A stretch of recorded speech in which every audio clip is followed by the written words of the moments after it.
Josh Herum in the house. Get it? Oh, yeah. Yeah.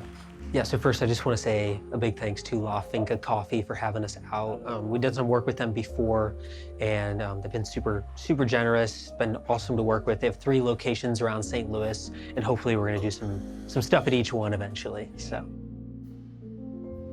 Man, I want to say Megalopolis, but that's just because it's the most like crazy film, I think, in a long time that somebody took a gamble on with Coppola.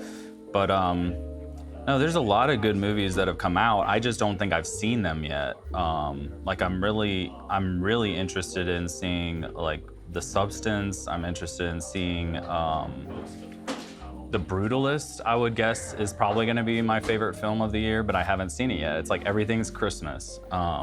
But as far as what I've watched this year and have loved, let me see. I really liked It's What's Inside. I don't think it's the best, I don't think it's better than Dune 2, but just to like pick a film that people maybe haven't heard of. It's on Netflix. It's a Netflix original, I believe. But yeah, it's a really fascinating film and an interesting concept about these people coming back for like a party before this friends of theirs that's a couple, they're gonna get married. So all their friends come into town like for the wedding, but they're all gonna hang out before it. And then one friend that they haven't seen in forever brings this briefcase, and it has a device that allows you to swap bodies with other people. So your like soul and their soul switches, and now you're in their body, and crazy stuff happens. And I just really enjoyed the editing, acting, directing, all that kind of stuff. It was a unique film. Best case scenario, I mean, you got the Welch's fruit snacks, classic. Pockets full of them. Yeah, Capri Sun, granola bars, and like trail mix. I love trail mix anytime. You get like the sweet, the savory, you get some like protein from the nuts, and you get some like sugar to kind of give you a little energy. I do love energy drinks like Red Bulls. It would be great. Like you gotta just have a lot of energy to be on set. Worst case scenario, I know I've had bad, just no food. I mean, that's I think the worst craft service is just like when people forget to get the crafty, and like, you know, on low budget shoots, like there's no one really in charge of that. So it like kind of falls on the director to go and pick it up. And I try to be really good about that when I'm the director, and like at least have like granola bars, chips, fruit snacks, waters, Gatorades, that kind of stuff. But I've been on sets where there's just like nothing. Like there's just water bottles and you're just starving, so. That would be my worst. That as a possible answer. That's hilarious. I thought you were gonna say Jimmy John's. No, I actually like Jimmy John's. You do? A lot of people don't. Yeah, I love sandwiches. Like I can always eat a sandwich, and most people don't like cold sandwiches on set. They want something like more substantial. Mm-hmm. I like the Jimmy John's too. Yeah, I don't mind. I don't want to feel super heavy, and if I eat like a Salisbury steak and like mashed potatoes and gravy and all that, I'm not gonna want to work the rest of the day. Right, and the last set I was on, that's what it was. It was like noodles and salmon, and I was like, hold up. Holy cow. Yeah, like, I was like.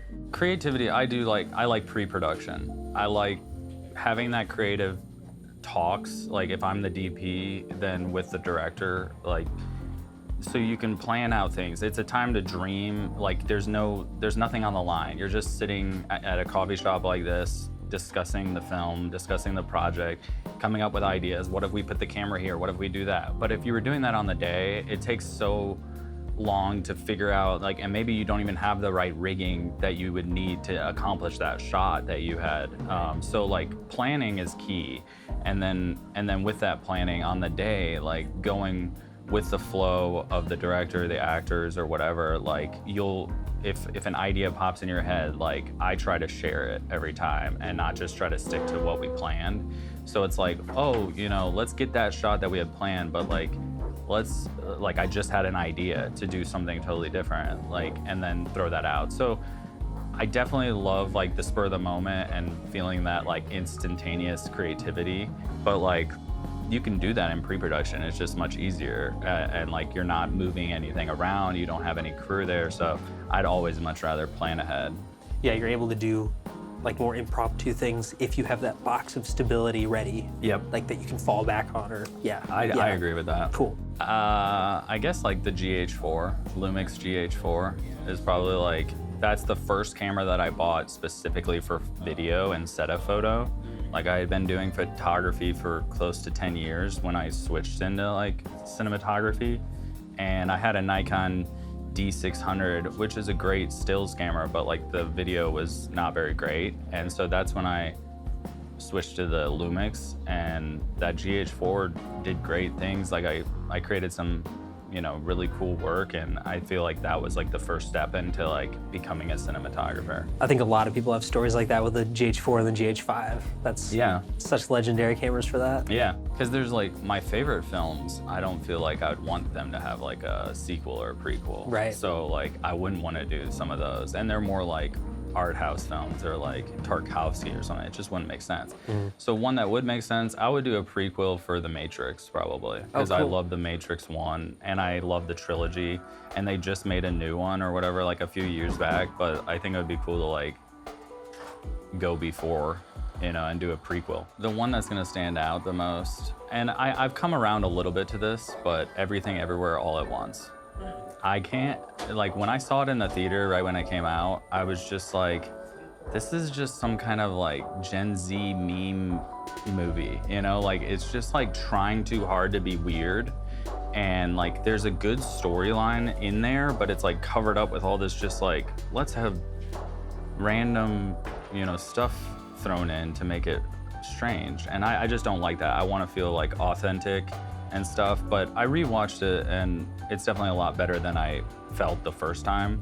But yeah, that's one that like people raved about. It won a bunch of Oscars or was nominated, and I just don't see it. Once Upon a Time in America. Okay. Yeah, by Ennio Morricone. Yeah, you Like, told me about this. That's my favorite score. I can listen to it all the time. But I was just talking to PJ at Gaussian about Kinds of Kindness, or was it, no, Poor Things. Poor Things by Yorgos Lanthimos. That I just found out that music composer had never composed a score before. That was his first film, and it was like nominated. I can't remember if he won or anything, but I don't think he did. But he was nominated for like a ton of awards and never scored before, and I love that. That's wild. That I'm gonna have to look into that. From Poor Things. So it was true talent, I guess, just inside of him. All Quiet on the Western Front, I feel like I have to say too, because like, I mean, the DP won the best cinematography for that, but like the score and the sound design on that film is just brilliant. Absolutely. So, yeah. Great answer. I love that. I'd probably say more space. More space. Worse quality, because like for the most part, the type of stuff we're shooting, like besides like the 2 features I've shot, most things aren't gonna play on that big of a screen. So if you have to shoot in 2K, like, and Alexa is 2K, so it's like, I'd rather shoot more and then have more for the edit, especially if it's like a documentary or something. If it's a 30-second ad, I would go the other route and just shoot like really like less takes and just like high quality. But, yeah, interesting question. That's my answer too, is I'd rather have more to work with and deal with like 1080 or something. Yeah. You just have to really get, you know, really focus in on lighting and getting everything right in the camera. That's just kind of like the secret, what type of shooter and what type of stuff are you doing question, you know? Because like the people who are doing faster paced social media stuff are probably gonna say high quality and less time. Yeah. But then like the people who are like filmmakers are like, I don't care, I just wanna, let's shoot, let's have enough time to tell a story. I would say to keep my creative muscle going, I always shoot stills. Stills is a way that like, I don't need a whole team of people, I don't need a budget. I can go out on the street, or I can go out in nature and just bring my little Leica M10 and just find different compositions, see how the light's falling, like see how the shadows are falling, and so that just keeps me fresh and engaged. And also when you're shooting like still photography, you're out in the world. So it gets you that one step out of your house to be out, and you might meet people or see something that's interesting, and then that kind of sparks an idea for a film. I think getting out is just the biggest thing, whether it's riding a bike, going on a walk. I think that motion, I have done some research into like rest and creativity and read a few books. And this one book, it kind of goes through all these different just influential people like an Einstein or a Picasso or that. And a lot of them like would take like an afternoon walk. Like and their schedules weren't like typical, so they didn't, and I think that's the other thing is like I don't try to like that whole grind culture, like grind and work like 10-12 hours a day and stuff. I don't do that. I do probably, and a lot of these real like influential famous people, they didn't work more than 6 hours a day, and they usually took a nap in the middle of the day and then a walk. And then from that, either from the nap, like Salvador Dali used to even like put a key in his hand, and when he would fall asleep, he'd like, it would fall out of his hand and it would hit this pan on the ground that he'd put there and it'd make a loud like clang.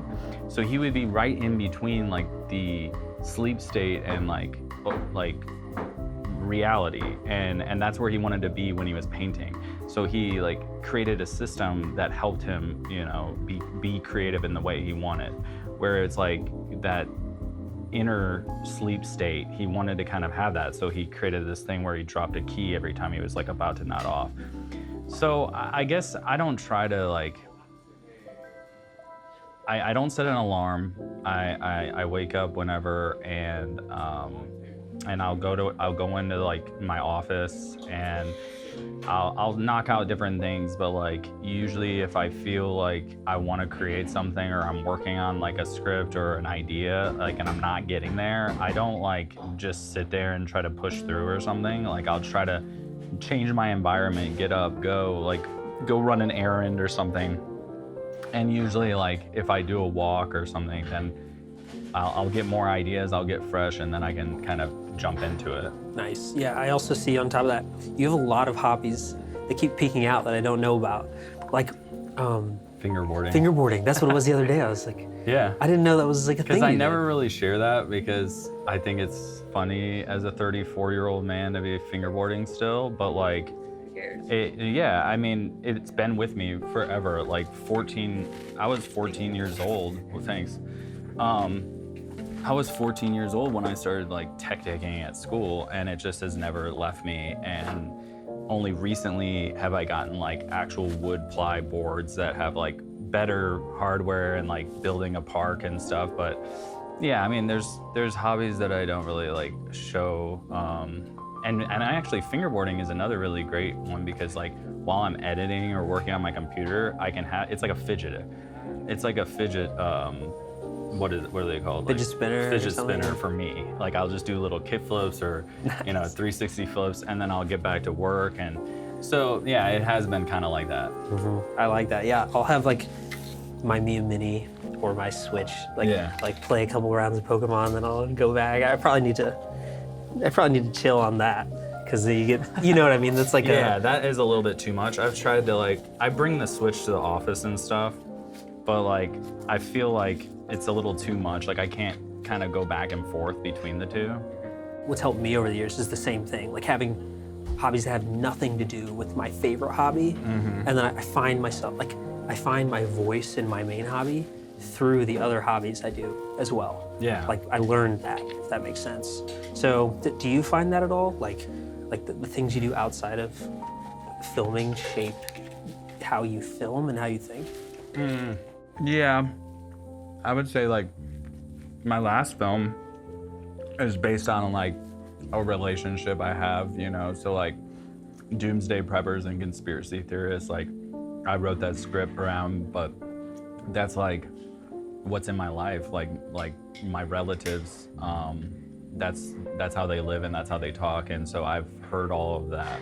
So like in that sense, I guess that weaves into my life, but yeah, I mean, I think fingerboarding and photography and art, like I've found myself gravitating towards making pieces. Like I was just showing Izzy like this piece I did about a painter in Texas called Leap of Faith. And but I've done a lot more than, like I've done other little mini documentaries about painters. Right now I'm working on a new one about like a three-dimensional artist, Mike Snyder, as a DP with my buddy Cam at Shift Studios. And so I guess what I'm saying is like, I'm interested in art, I'm interested in music. Those are kind of more hobbies outside, but then I try to bring my like filmmaking into that. So whether that's like, I'm able to like go around with a photographer and I shoot video of them, but like I'm getting to experience their photography in that way. So that's what I love about filmmaking, is I get to be like, I can go experience other people's like craft. And even I would love to do a piece about like an interior designer, and I've tried to reach out to some pretty like bigger interior designers to make something, because like that's something I'm super interested in, but I'm not gonna ever become an interior designer. But like through filmmaking, I can like vicariously live through these people for a short amount of time. Nepal, it has to be. Nepal is probably my favorite place that I've traveled for filmmaking. Now I've traveled a lot like outside of filmmaking, but yeah, just because, I mean, it's gorgeous. It's got like 7 of the 8 tallest mountains in the world, including Mount Everest. Like Kathmandu is just a super cool city where it's like modern and a bit westernized, so that you have all the amenities you need, but like, or like the things that you would want, but like it has like the Asian and like some Indian influences. Right. So like, it's like a mixture of like 2 countries that I lived in the past, China and India. I lived in for a year each. And Nepal's like right in the middle, and it's set in the mountains. So it's like the best of both worlds. Yeah, that's super cool. In-house, tell everybody about it. Let's start with that. Okay, should I look at you or look at the camera? Just talk to me. Okay. So In-House Productions is my company. I started 2019, but for real, it came to life more this year, and I'm hoping that it keeps coming more to life, because 2019 I made a short film called One Cold Morning, and I just needed a production company name, and I slapped it on there, In-House Productions. I kind of came up with that name with the mindset of like, I basically made this short film for like very little money, and it was everybody coming together and just putting the time and the effort and their talents to make it, and we're gonna do it in-house. That's kind of how I want that. Even if In-House Productions becomes really big, I want it to feel like we'll just do it in-house.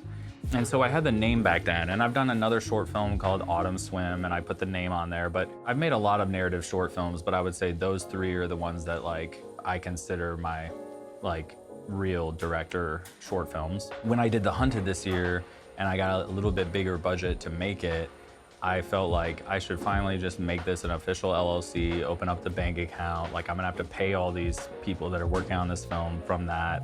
And then my dream kind of grew a little bit bigger, and I hope to be able to produce and develop other people's short films and feature films. It'll be a production company where I'm producing, but I don't know if all of the films will be directed by me or, you know, DP'd by me, but like, I just want to keep creating work and hopefully create something like a American Zoetrope that Francis Ford Coppola did, where he took the money off of his, like the first film, American Graffiti by George Lucas, and like turned $1 million film into $50 million, and then had that money and kept putting it towards new films, and then those films make some money, and that's what I'd like to do. But this is the very beginning, so I just made a short film underneath it, The Hunted, and then I'm waiting for that to go through the festivals and hopefully keep making stuff.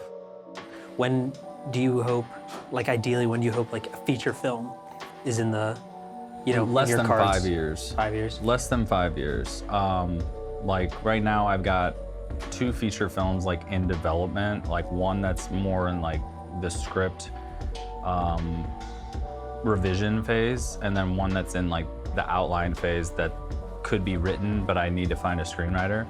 But yeah, so my goal would be like, hopefully The Hunted goes to festivals. I can meet different producers. When they ask me like, what else do you have? I could already have something to hand to them.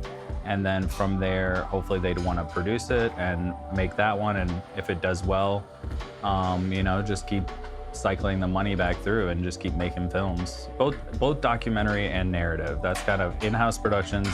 We won't do any music video commercial. It's only like documentary and narrative, and the goal is feature films. Right.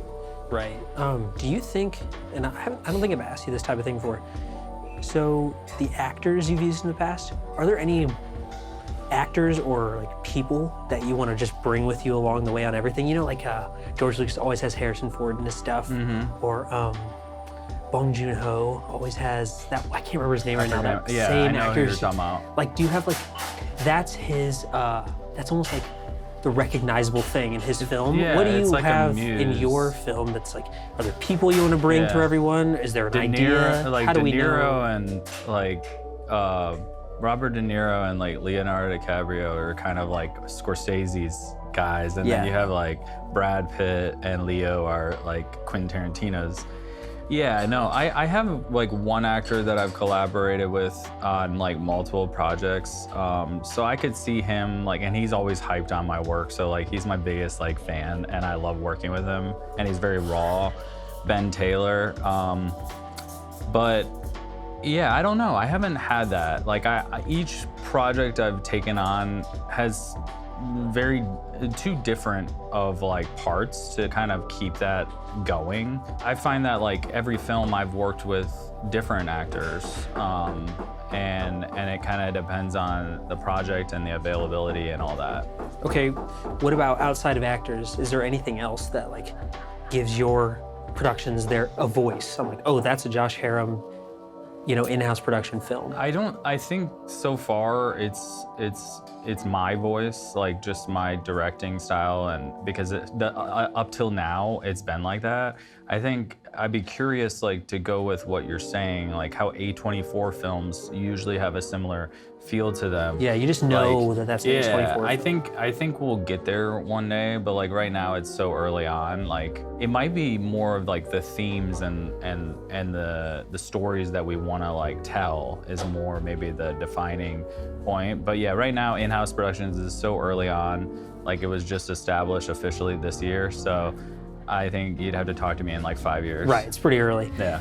Well, would you ever do TV series? Or are you as long form, like your passion? I think I like my business partner and I were just talking about that. Like maybe we should develop like a pilot to a series instead of trying to make like a short film or a feature. So I mean, we're open to that, and yeah, I think that'd be interesting. Very cool. Yeah. I don't know as many people that are like trying to do TV series. Most people are always pitching like films and short films and stuff. But I think it'd be super cool to get in on the TV thing. Like I could, like The Hunted. Like I was like, wow, I could see like having a series. Episodes of like this, this commune. That's what somebody like, said that'd be super too. cool. They like wanted to know more, so then like there could be like another episode or something. That would be fun. Yeah. That'd be awesome. So when it comes to writing, directing, producing, DP, how do you manage trying to do all those different things at once? Like, I know you like are mostly a DP, like that's the most of the work that you've done, but tell me a little bit more about like your goals and your passions and how all of those mesh together and who you want to be like remembered as. Yeah. So like I said, I was like a photographer first, so stills, did that for like a decade, and then transitioned into like documentary and then narrative, but like DP just seemed like the most seamless transition from like still photography. Like you're behind a camera, you're using like the tools, the composition, lighting. It really, when I transitioned from stills to video, it was more like how do these moving images cut together, and how can I use like movement and like let's say I'm moving the camera this way and then on the next shot I'm moving it that way. You're like, that doesn't feel right, so I had to relearn and learn a lot of things. And for the first 5 years I was just always reading books and watching YouTube and everything. Now I would say like my career's more established as a DP, and so like for the first 2 years it was like videographer, so I was basically wearing all the hats. So that's kind of how it all played in. And after a year and a half, I kind of was like, I don't like these hats as much. I just want to be hired as the DP and have someone else do all this stuff. So that was the decision, and I was still like, sometime I'd get hired to like just DP but also edit, and like they had the whole concept. And I've tried to phase out editing as much as possible, but sometimes it's a nice little income. So I see my career going more like my DP work keeps leveling up. So getting on bigger projects with bigger budgets, longer or whatever. Like I'm hoping like films and like TV shows and that kind of a thing. But on the other side, like I see my like producing, directing more like in my passion projects. So like if there's a story I want to tell, I'll produce and direct, because then I have like, and then maybe I'll bring in another producer or something like that. But like on The Hunted, I brought in a producer as well. But like that way I can tell a story, like, cause as a DP, I'm mostly telling the director's story, but like how to best do that and how to best communicate what the director wants. So there's times where I feel the opposite. I feel I want to tell this story, and then I'll hire a DP and I'll bring all the crew and everything. So I guess for my goal, I would love for like those to kind of keep building. So it's like my freelance DP career, I would love that to be like the biggest, and doing less small little jobs here and there. That's kind of like, I guess, what this year's been kind of like. It's like 1 or 2 day shoots here and there. Instead, maybe like 2 big 60-day projects. Like that's what I had in 2022. I did 2 features, and it was like 2 60-day projects, and like your whole year is kind of paid for. I'd rather do that and do like longer form. I just enjoy like you become like a family with like the crew if you're together like day in, day out, 60 days, where like on a commercial set or a music video, it's like, hey guys, you know, whatever. And then you just go your separate way, and you don't feel that crazy bond, or like you're fighting through something, or you're pushing through barriers. And so I love feature films because of that. And then if in-house productions just becomes like, it just keeps growing, and I can just make like small indie films, like maybe $1 million budget or something. I don't, you know, it doesn't have to be anything big. I'd be happy. Yeah, awesome, awesome. So with all that, you're wearing all these different hats. You have to like put on the director mindset, and then the DP mindset, and the business owner mindset. Sometimes, and that's tough to just like constantly jumping between all of it. Like at Gaussian, sometimes I feel like an audio engineer, and sometimes I feel like a business owner that's just sending people W-9s and dealing with the back end stuff. How do you stay organized with all of this? Because that's got to be tough. Like you're trying to manage multiple things at once. And do you have any like? Yeah, Notion. I use Notion for like, I guess my, what do they call it? Like your digital brain. And then I use Milanote for more of like my creative brain. So like Cam, my business partner at Village Cine Rentals, he owns Shift, and then he's a lot of like in-house productions too. He helps out a lot. But basically like we'll have a Milanote, and we can just share everything and build mood boards and build like, put the schedules in there and all that. But as far as my Notion goes, like, let's see, I'll pull it up real quick. I've got all those sections like split up. So like you have like the, like I have a to-do list going. So that's key, is like have a to-do list anytime, like, oh, get Devin's footage off the Pocket 6K Pro. Like that's still on my to-do list because I have to do that for you. Heck yeah, that's okay. But like a to-do list, so I'll have like edit this video or shoot this video. So it's a reminder. So I look at that to-do list like every time I get to the office. But I have a personal where I have like personal to-do list, budgeting, ideas, inspiration, home improvement, like gaming, like what games I'd like to buy or whatever. But then I have an in-house productions one. So there's like the branding, and then there's individual projects, and then I'm writing on there. I have a freelance work section where it's like income, rentals, videos, my art list, like what I need to upload to art list. And then I have a Village Cine one, I have a Shift Studios one. So like it's kind of broken up into all these different little sections, but it's all like right here. So I can see everything. And if I want to work on, you know, if I need to work on one thing, I can just go right into that section or whatever. But like, So I think having a to-do list is my biggest thing. Is like, if I don't write something down right away, it'll just go away. Like, there's too many, I'm juggling too many things, like you said. So it's like, if I don't write that down, you know, it'll just go out of my head, and like, it'll be 2 or 3 weeks, and then I'll have dropped that ball. So this is a way that I can like constantly remind myself like what I need to be doing. But also I'll dedicate certain days to certain things. So that was gonna be like, my question, yeah. Yeah, so like Village Cine Rentals is like the newest venture that I'm going in, which is like starting a rental house here in St. Louis, Alton, Illinois area, but we're gonna be shipping to everywhere. So we're hoping that it'll be more of like a national brand rather than just local. Right. But that one, it'll be like Cam and I will decide like this day we're shooting all the content for Village. Like, you know, and we'll load a bunch of different gear and take photos, or we're shooting like YouTube videos for Village specifically. And then on this other day, we'll, you know, shoot something for Shift Studios or something. So I think that's kind of also how we do it, is like, it's good to have a partner that you can kind of creatively push each other and also like kind of nudge each other forward. Like, if you're just doing it on your own and you don't feel like doing it one day, like, you just won't. But like, if you have another person there that's like, hey, are you gonna post tomorrow? You know, then like, it'll get done also. So I think having like a close collaborator is a key thing to help. Yeah, being held accountable totally helps. Totally helps in the brain.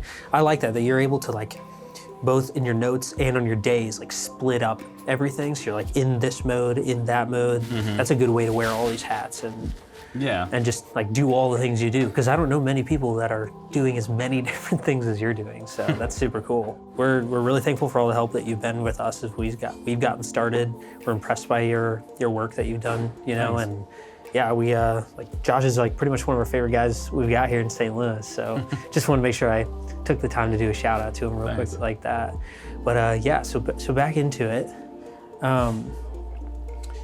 I wanted to ask a little bit about, this might be like the hot topic, but I get curious with how many different things you're doing.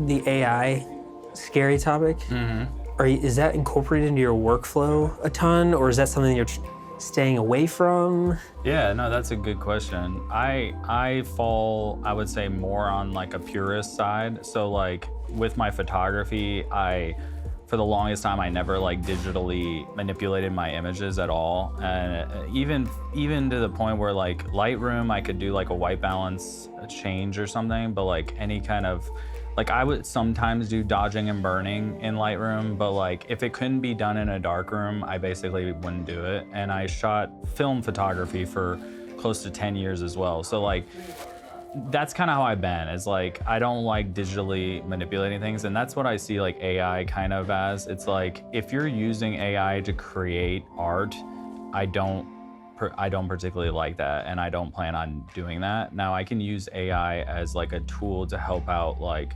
the menial tasks of it, like doing things. So for example, with my workflow, I'll give you a perfect example where like ChatGPT helped me. But I would never use ChatGPT to come up with like a creative brief or like that's just me personally, my own opinion. Like I believe like we're created in God's image and we should have like the most creativity. Why are we entrusting like our creativity to a computer? I just don't want to do that. But if it can shave off some time on like a super menial task, a super boring task, like when I was uploading all the inventory that we have for Village Cine to our website, I had to create descriptions of every single item. That's 700 different cameras, lenses, lighting, all that. So I'd have to go and Google every single item, aperture 600D, get the description of it. Then I'd have to copy and paste. So what I did was just had a ChatGPT window open, had our website open, and I could literally just type the name and it would remember the question that I had, which was like, write a brief description about whatever, the Lumix GH5. Then like, if I put in aperture 600D, it would just spit out that description in the same format as the previous item. So then I could just copy and paste. So it was much easier than having to go to B&H and find the item and then copy and adjust. Yeah. It just spit out, and I had to do that 700 times. So that was a way like AI could help me. But like as far as like even on my treatments, like a director's treatment for a project that I'm bidding on, like I don't like to use AI. Maybe to clean up something, like I might write out my idea and then have it like, polish this up a little bit. But even then, it's like you're losing your voice. And I think people are hiring directors or cinematographers or any kind of artists for their voice. So why would you put that in the hands of, just because you're not perfect, like we're not as educated as an AI, like that doesn't matter. Like the humanity's gone in it. Like, yeah, it probably has an IQ of like 1 million, but and it knows everything that's ever happened because it's read every Wikipedia page and stuff. But like, that's not why people are hiring you to create their commercial or their music video. Like, right, they could punch that in. Yeah, if they needed could that. punch that in. Yeah. Yeah. So that's how I feel like for tasks and for stuff like that, I'm down for AI to help out. But like for any kind of creative or ways that innovation or inspiration, I don't like it. Gotcha. Yeah, I love the side of the line that you ride on that. That's pretty much where I'm at too. Nice. So speaking of equipment and like the sales we were talking about, tell us about this guy a little bit, because this is new and we're shooting on it. So that's true. I haven't even made a video about it yet. But yeah, the new Blackmagic design Pixis 6K. I picked that up recently. I'm kind of going through a transition with my equipment because I have been like an owner op for a long time. And so I've invested heavy into equipment, but now that I have this business with a rental house and my business partner owns a lot of equipment, it's like, why do I own this $20,000 camera when like he already has like 2 of them with the same sensor? I have the Red Ranger Monstro, but we already have like 2 Monstros.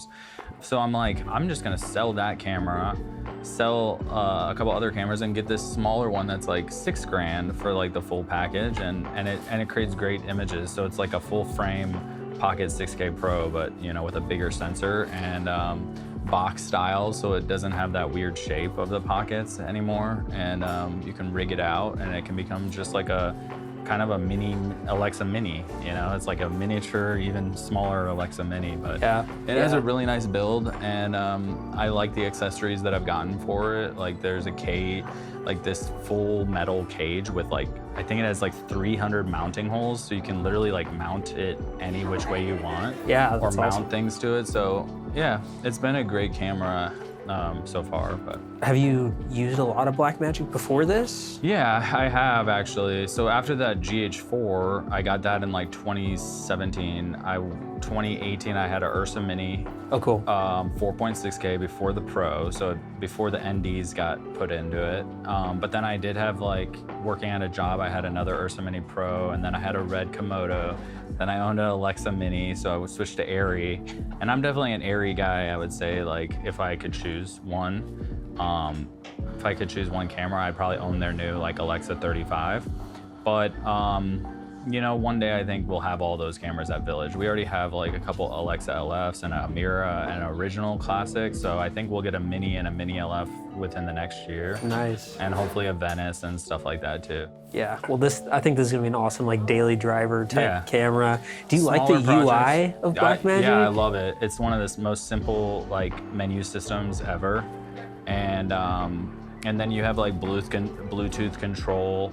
So yeah, I feel like they just make simple cameras, and their image quality is like, it's close enough to like an Arri or a Red that you can get by.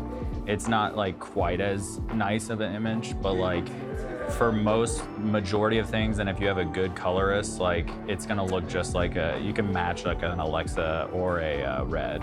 But at the same time, you can shoot with people like me who have 4Ks and all the 6Ks, which a lot of videographers have. Yeah. So that's super cool. And you edit and resolve. Yeah. And that's Blackmagic. Yeah. Have you messed with any of that footage yet? Like, is it nice in there? It's really nice. And like the raw capability, I feel like there's more functionality in this. Like as far as like when you go to the raw panel and how you can change like white balance and stuff, I feel like the Pixis had a couple more options. I'll have to look into it and send you a screenshot or something. Yeah, do. But there was more options, like a highlight recovery box that you can tick, and it brings back the highlights. So if you like overexposed a little bit, it'll actually recover those, and it looks really nice. So like, I don't feel like that was a feature I noticed on previous Blackmagic cameras. Gotcha. Yeah, and the dynamic range probably looks amazing in it. Yeah, with the full frame, I think, and it has the dual native ISO, which wasn't on the older Blackmagics, but they've had that for a little bit. But yeah, I don't know. it has if the mine Gen has 5 that or color not. science, so that's like the newer one. But yeah, it's a great sensor Yeah, I can't wait to and build. be on a shoot where I'm running audio and you're using that thing and just see how Yeah. how it goes. So yeah, super cool camera. And then you recently, I don't know why I'm so interested in this, the Fujifilm cinema camera. What's up with that thing? Oh yeah, yeah. No, I didn't. Well, they've been making like medium format cameras. So like that's I shot with one of those on for our stills for VCR. So that's like what is it? The Fujifilm. What is it? XM or No, something? the GFX. That's it. GFX2. Oh, cool. That's an amazing camera. It's like 110 megapixels. Like if you want to shoot for billboards and stuff, like so. And we had it at the warehouse, so we're like, let's just use it. But I think Fujifilm's like developing their cinema version of that, which will be like a medium format. So it'll be like 65 millimeter digital camera. So like the Alexa 65. But a Fuji version. And Blackmagic is coming out with their like large format or medium format camera as well. So it's like, I feel like all the different camera manufacturers are kind of getting into like larger format, like IMAX, almost like image sensor size. So I don't know. It looks cool. I'm excited to see it. Yeah, I can't wait to see it too. I don't know too much about it. And that was the first time I shot. I mean, I've had Fuji cameras in the past, but that was the first time I ever shot with like the GFX line, which is a very like 8 or 10 grand or something for that stills camera. It's kind of crazy. Yeah, yeah. The Fujis are, I've never owned a Fuji, but they're so cool and just novelty. They and I'm do like, have should I style. eventually just bite the bullet and become a Fuji boy? But I feel like I'll never go back. Like I'll just become with photo. Just become like the Fuji or nothing. X100V or something. Yeah. Those are great. Yeah. I had that. I had one of those. Every time I see him, like a BTS photographer on set or something has one. It's just we like, have a couple of them at Village if you want to try one out. maybe. You should just like try it out one time and then see with my own hands. See if it's like because my business partner Chris, like he sells any of the stuff. Like that's his other business, is like buying and selling the equipment. But you're the Leica guy for like I'm sold for stills. Like that's stills your thing. Leica, so I won't go anywhere else. But like I would probably upgrade if I had more money. But